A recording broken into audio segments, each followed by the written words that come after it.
नमस्कार मेरी YouTube family हमशिका voice में आप लोगों का स्वागत है। कहानी अच्छी लगे तो लाइक कमेंट शेयर कीजिएगा और चैनल पर नहीं है तो चैनल को सब्सक्राइब कीजिएगा। आइए सुनते हैं फिर से एक नई कहानी।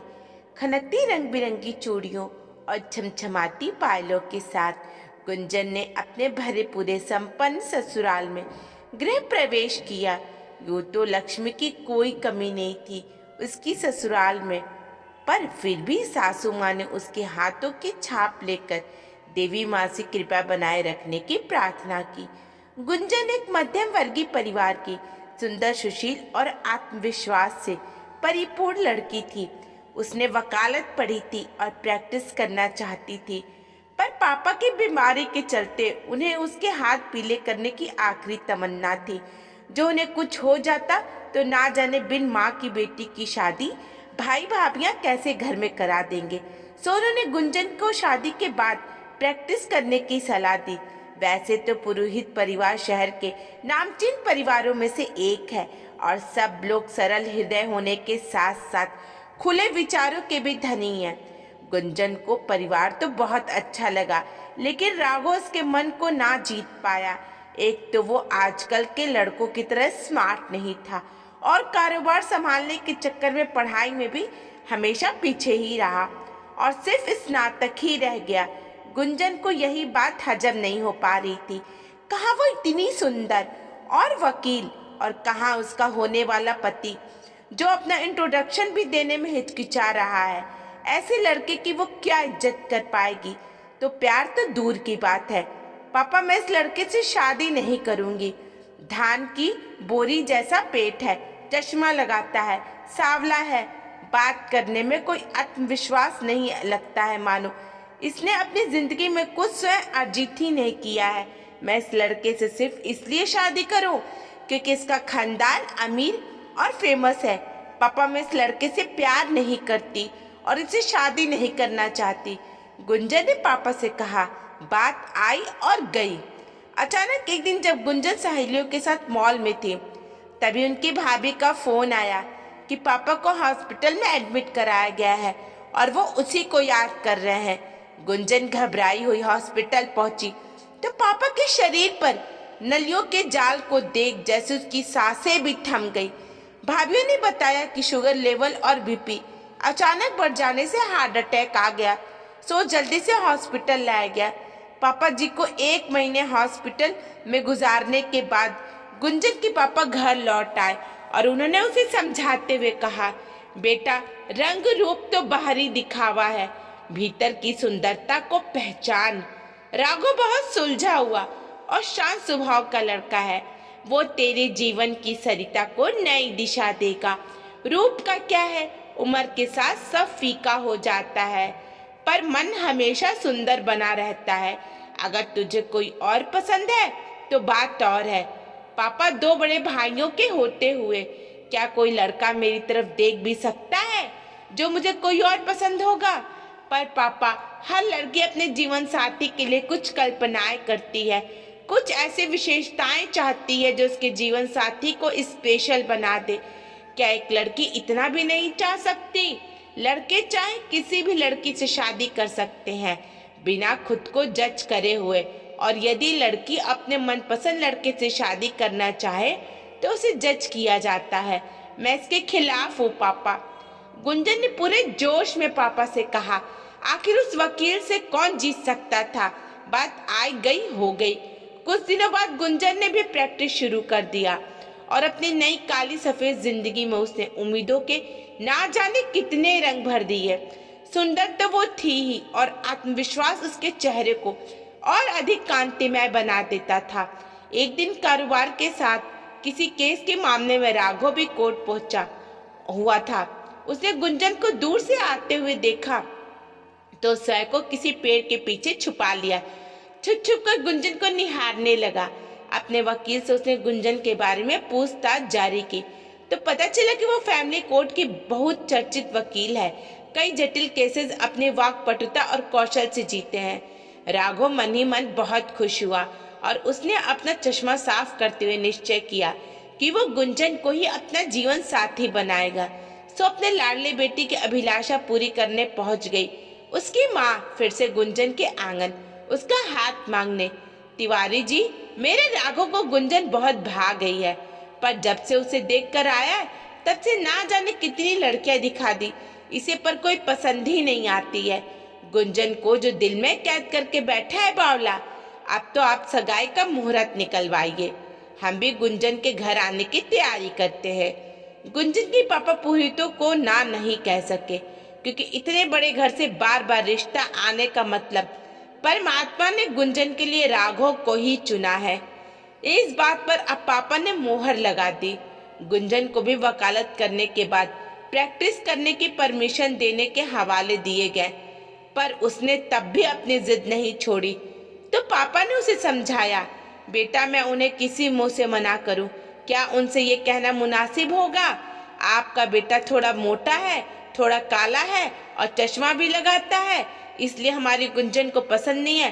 देख तेरे भाइयों की तरफ, इनके कौन से सुरखाप के पर लगे हैं, और अब अपनी भाभियों की तरफ नजर घुमा करके देख, क्या इन्हें ऐसे पति मिलने चाहिए थे? बेटा जोड़ियां ऊपर वाला बनाता है, वो जानता है हमारे लिए क्या सही है।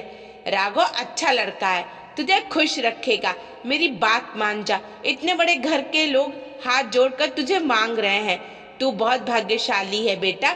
गुंजन ने अब हाँ बोल दी, और उसका मन तो बिल्कुल नहीं था राघव को अपने जीवन साथी के रूप में स्वीकारने का, पर पापा और भाइयों के आगे उसने इस बार हथियार डाल दिए।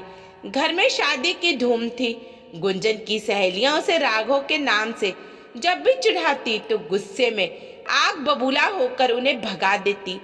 खैर शादी हो गई और गुंजन अपने ससुराल पहुंच गई। सारे रीति रिवाज के चलते हर कोई नवयुगल को छेड़ रहा था। जहां राघव जब इन्हें शर्मा रहा था, वहीं गुंजन को गुस्सा आ रहा था, पर करती क्या, चुपचाप ओठों पर नकली हंसी ओढ़े सारी रीतियां निभाती गई। दिन सब रिवाजों को निभाते निभाते बीत गया। अब रात हुई तो गुंजन की धड़कनें तेज हो गई। ठिठोली करती हुई नंदे उसके कमरे में ले गई, जो फूलों से सरोबार था। वो नजारा देखकर गुंजन की हालत और पतली होने लगी। वो मन ही मन ना जाने संकल्प विकल्प करती जा रही थी। तभी राघव भीतर आ गया। उसने गुंजन से कहा, गुंजन तुम थक गई होगी, आई इंसिस्ट कि तुम सो जाओ, कल भी आराम से उठना, किसी बात का कोई टेंशन मत लेना। देर तक सोने के लिए हमारे घर में कोई किसी को कुछ नहीं कहता है। और अपना तकिया उठाकर दीवान पर लेट गया। गुंजन को थोड़ी हैरानी हुई, पर नींद उस पर इतनी बेसब्री हो रही थी कि वो बस थैंक गॉड कह करके सो गई। सुबह राघव के मोबाइल की रिंग से गुंजन की पलक खुली। नजर पर गई तो 10:30 बज रहा था। हड़बड़ाकर बिस्तर पर से उठी और रात का मेकअप और हैवी कपड़ों में ही सो जाने के लिए खुद को कोसती जा रही थी। तभी राघव बाथरूम से बाहर निकला और गुंजन को गुड मॉर्निंग बोलते हुए अपने फोन पर बात करने लगा। जब उसकी बात खत्म हुई तो गुंजन को दर्पण में निहारते हुए राघव ने उससे कहा, गुंजन मुझसे शादी करने के लिए धन्यवाद। देखो तो सूरज की किरणों ने तुम्हारे चेहरे पर कैसा तेज बिखेर दिया है, जो ये दर्पण भी बटोरने में सक्षम नहीं है। मैं बाहर ही हूँ, तुम्हारा सामान यहीं रखवा दिया है। किसी नौकर से कहकर जिस अलमारी में चाहो वहां रखवा लेना। ये कमरा उतना ही तुम्हारा है जितना मेरा, बल्कि थोड़ा ज्यादा ही समझो। और मुस्कुराते हुए कमरे से बाहर चला गया। गुंजन ने जल्दी से दरवाजा बंद किया और राघव की बात पर हंसते हुए सोच रही थी कि बेचारा कितना जतन कर रहा है मुझे रिझाने के लिए। बहरहाल गुंजन फटाफट तैयार होकर नाश्ते की टेबल पर आ गई और राघव से थोड़ी दूर पर बैठ गई। उसने नाश्ता करते करते सासू माँ से कोर्ट जाते रहने की अनुमति मांगी, जो उन्होंने सहर्ष दे दी। और देती क्यों ना, वो खुद भी तो एक डॉक्टर थी और बनोगे हॉस्पिटल जाया करती थी। फिर गुंजन को घर पर कैसे बिठा सकती थी। राघव ने गुंजन को कोर्ट छोड़ने के लिए गाड़ी निकाली और सोचा कि गाड़ी में थोड़ी बातचीत हो जाएगी। दोनों गाड़ी में कोर्ट की तरफ बढ़ने लगे। गुंजन को चुप देखकर राघव बोला, मुझे लगता था वकील लोग बहुत बात करते हैं, पर तुम तो कितनी शांत हो। कोई परेशानी है तो मुझसे शेयर कर सकती हो गुंजन। राघव, गाड़ी वहां उसे कॉफी शॉप पर रोकना, बेहतर होगा हम बात कर ले, गुंजन ने कॉफी शॉप की तरफ इशारा करते हुए कहा। दोनों ने अपना ऑर्डर दिया। तभी गुंजन ने अपने मन की गाढ़े राघव के सामने खोलनी शुरू कर दी। राघव, मुझे अच्छा लगा जो तुमने कल रात को किया, मुझे समझने के लिए थैंक्स, पर मैं तुमसे प्यार नहीं करती।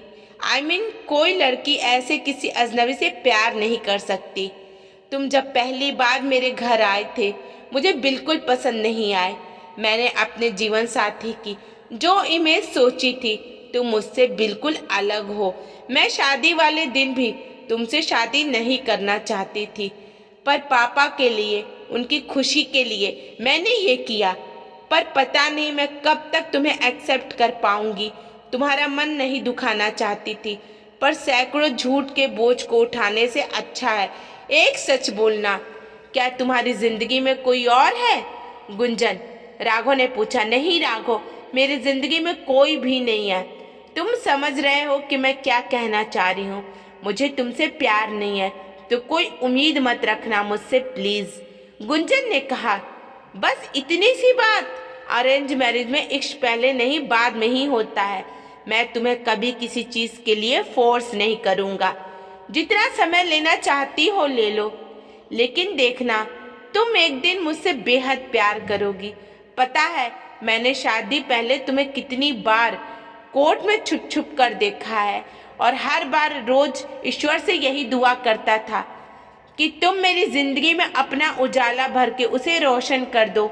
मैंने कभी किसी को इतना नहीं चाहा जितना तुम्हें चाहा है गुंजन, और तुम्हें खुश रखने के लिए मैं कोई बंधन नहीं बांधूंगा। तुम्हें जब मन करे मेरे पास चली आना। तब तक इस अजनबी से दोस्ती तो कर ही सकती हो, क्यों? राघव ने अपना हाथ गुंजन की तरफ बढ़ाते हुए कहा। हाँ, आज से मैं तुम्हारी फ्रेंड हुई। गुंजन ने झट से एक सेल्फी ले डाली और फेसबुक पर माय न्यू फ्रेंड कैप्शन के साथ पोस्ट कर दी। गुंजन, मुझे सोशल मीडिया में फोटोज अपलोड करना पसंद नहीं है, तो आदत डाल लो राघव बाबू, क्योंकि मुझे सोशल मीडिया पर फोटो डालना बेहद पसंद है। और दोनों हंसने लगे।